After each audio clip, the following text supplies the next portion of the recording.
প্রতিদিনের মতো আজকেও সকালবেলায় কিন্তু বের হয়ে গেলাম অফিসের উদ্দেশ্যে। আজকে আপনাদেরকে আরো একটি বিষয় দেখাবো, সেটা হচ্ছে জিরাবো থেকে আশুলিয়ার যে রাস্তাটি, সেই রাস্তার কী অবস্থা সেটা কিন্তু দেখানোর চেষ্টা করব এই ভিডিওর মধ্যে। সবাই কিন্তু সাথে থাকবেন। তাহলে চলুন দেখি। বাসা থেকে বের হয়ে গেলাম। বাসা যদি একটু ভিতরে মেন রাস্তা থেকে একটু চিপা গলির মতো, সেখান থেকে কিন্তু যেতে হবে। তাহলে চলুন, সম্পূর্ণ ভিডিওটি দেখলে কিন্তু বুঝতে পারবেন জিরাবো থেকে আশুলিয়ার যে রাস্তাটি, সেই রাস্তার কী অবস্থা।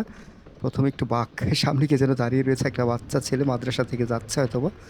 একটু সামনের দিকে যাই, তারপরেই কিন্তু দেখতে পাবেন আশুলিয়া চিরাবোর যে রাস্তা, সে রাস্তার কী অবস্থা। এই রাস্তা আমি যেটা দিয়ে যাচ্ছি, এটার অবস্থাও তেমন একটা ভালো না। কাদা মাখা রাস্তা, একটু বৃষ্টি হলে এখানে পানি জমে যায়।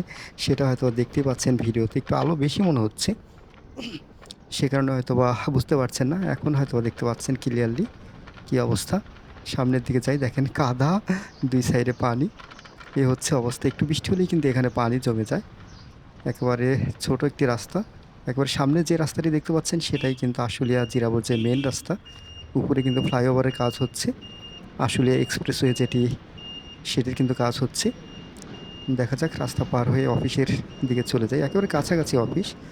2 থেকে 3 মিনিট সময় লাগে আমার অফিসে যেতে। আপনারা সবাই হয়তো ইতিমধ্যে জানেন বিষয়টি। সামনে 2 একটা গাড়ি, দেখা যাক পার হয়ে চলে যাই। সামনে একটি প্রাইভেট কার কিন্তু রয়েছে। আর একটু সামনের দিকে যাই। দেখি রাস্তা মোটামুটি আজকে ফাঁকা। তেমন কোনো জ্যাম নেই। তবে রাস্তার অবস্থা খুবই বাজে। দেখতে পাচ্ছেন ভাঙ্গাচুরা রাস্তা। শুধু ইটের গুঁড়ার মতো লাল হয়ে আছে এখানে। যেহেতু রাস্তার কাজ চলছে, সে কারণে কিন্তু এই অবস্থা। তবে রাস্তার কাজ শেষ হয়ে গেলে হয়তোবা এই রাস্তাটি অনেক সুন্দর হবে। দেখি সামনের কাভার্ড ভ্যান পার হয়ে চলে যাই। সামনে কী অবস্থা, জ্যাম-ট্যাম আছে কিনা। একেবারে অফিস কিন্তু কাছে, যেটা আগেও বলেছিলাম, একেবারেই কাছাকাছি। সামনে কিন্তু সেই দুর্ধর্ষ বাস, আশুলিয়া ক্লাসিক। সেটিকে সবাই ভয় করেন। এই রাস্তায় যারা চলাচল করেন, তারা কিন্তু জানেন এই বেপরোয়া গতির কারণে কিন্তু এই বাসকে দেখে এই রাস্তাতে সবাই ভয় করে। সামনে কি জ্যাম আছে? মনে হচ্ছে না। একেবারে ফাঁকা ফাঁকাই মনে হচ্ছে। দেখি সামনের দিকে আরেকটু এগিয়ে যাই।